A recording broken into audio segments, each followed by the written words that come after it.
उत्पत्ति अध्याय 18। अब्राहम के 3 अतिथि।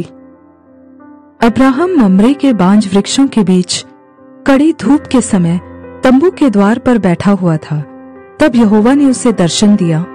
उसने आंख उठाकर दृष्टि की तो क्या देखा कि 3 पुरुष उसके सामने खड़े हैं। जब उसने उन्हें देखा तब वह उनसे भेंट करने के लिए तंबू के द्वार से दौड़ा और भूमि पर गिरकर दंडवत की और कहने लगा, हे प्रभु, यदि मुझ पर तेरी अनुग्रह की दृष्टि है तो मैं विनती करता हूँ कि अपने दास के पास से चले न जाना।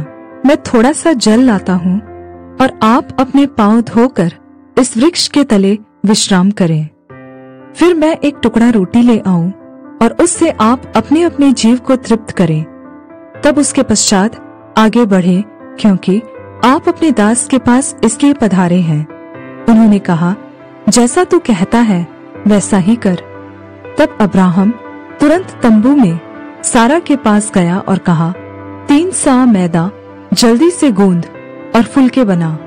फिर अब्राहम गाय बैल के झुंड में दौड़ा और एक कोमल और अच्छा बछड़ा लेकर अपने सेवक को दिया और उसने जल्दी से उसको पकाया। तब उसने दही और दूध और बछड़े का मांस जो उसने पकवाया था लेकर उनके आगे परोस दिया और आप वृक्ष के तले उनके पास खड़ा रहा और वे खाने लगे। सारा का हंसना। उन्होंने उससे पूछा, तेरी पत्नी सारा कहाँ है? उसने कहा, वह तो तंबू में है। उसने कहा, मैं वसंत ऋतु में निश्चय तेरे पास फिर आऊंगा और तेरी पत्नी सारा के एक पुत्र उत्पन्न होगा। सारा तंबू के द्वार पर जो अब्राहम के पीछे था सुन रही थी। अब्राहम और सारा दोनों बहुत बूढ़े थे और सारा का मासिक धर्म बंद हो गया था। इसलिए सारा मन में हंस कर कहने लगी, मैं तो बूढ़ी हूँ और मेरा स्वामी भी बूढ़ा है, तो क्या मुझे यह सुख होगा? तब यहोवा ने अब्राहम से कहा, सारा यह कहकर क्यों हंसी कि क्या मेरे जो ऐसी बुढ़िया हो गई हूँ सचमुच एक पुत्र उत्पन्न होगा? क्या यहोवा के लिए कोई काम कठिन है? नियत समय में अर्थात वसंत ऋतु में मैं तेरे पास फिर आऊंगा और सारा के पुत्र उत्पन्न होगा। तब सारा डर के मारे यह कहकर मुकर गई, मैं नहीं हंसी। उसने कहा, नहीं, तू हंसी तो थी। अब्राहम का सदोम के लिए निवेदन।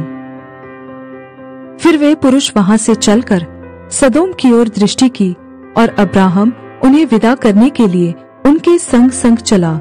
तब यहोवा ने कहा, यह जो मैं करता हूँ उसे क्या अब्राहम से छिपा रखूं? अब्राहम से तो निश्चय एक बड़ी और सामर्थी जाति उपजेगी और पृथ्वी की सारी जातियां उसके द्वारा आशीष पाएंगी, क्योंकि मैं जानता हूँ कि वह अपने पुत्रों और परिवार को जो उसके पीछे रह जाएंगे आज्ञा देगा कि वे यहोवा के मार्ग में अटल बने रहे और धार्मिकता और न्याय करते रहे, ताकि जो कुछ यहोवा ने अब्राहम के विषय में कहा है उसे पूरा करे। फिर यहोवा ने कहा, सदोम और गमोरा के विरुद्ध चिल्लाहट बढ़ गई है और उनका पाप बहुत भारी हो गया है। इसलिए मैं उतर कर देखूंगा कि उसकी जैसी चिल्लाहट मेरे कान तक पहुंची है। उन्होंने ठीक वैसा ही काम किया है कि नहीं, और न किया हो तो मैं उसे जान लूंगा। तब वे पुरुष वहां से मुड़कर सदोम की ओर जाने लगे, पर अब्राहम यहोवा के आगे खड़ा रह गया। तब अब्राहम उसके समीप जाकर कहने लगा, क्या तू सचमुच दुष्ट के संग धर्मी भी नाश करेगा? कदाचित उस नगर में 50 धर्मी हो तो क्या तू सचमुच उस स्थान को नाश करेगा और उन 50 धर्मियों के कारण जो उसमें हो न छोड़ेगा? इस प्रकार का काम करना तुझसे दूर रहे कि दुष्ट के संग धर्मी को भी मार डाले और धर्मी और दुष्ट दोनों की एक ही दशा हो। यह तुझसे दूर रहे, क्या सारी पृथ्वी का न्यायी न्याय न करे? यहोवा ने कहा, यदि मुझे सदोम में 50 धर्मी मिले तो उनके कारण उस सारे स्थान को छोड़ूंगा। फिर अब्राहम ने कहा, हे प्रभु, सुन, मैं तो मिट्टी और राख हूँ, तो भी मैंने इतनी ढिठाई की कि तुझसे बातें करूं। कदाचित उन 50 धर्मियों में 5 घट जाए तो क्या तू 5 ही के घटने के कारण उस सारे नगर का नाश करेगा? उसने कहा, यदि मुझे उसमें 45 भी मिले तो भी उसका नाश न करूंगा। फिर उसने उससे यह भी कहा, कदाचित वहां 40 मिले। उसने कहा, तो मैं 40 के कारण भी ऐसा न करूंगा। फिर उसने कहा, हे प्रभु, क्रोध न कर, तो मैं कुछ और कहूं, कदाचित वहां 30 मिले। उसने कहा, यदि मुझे वहां 30 भी मिले तो भी ऐसा न करूंगा।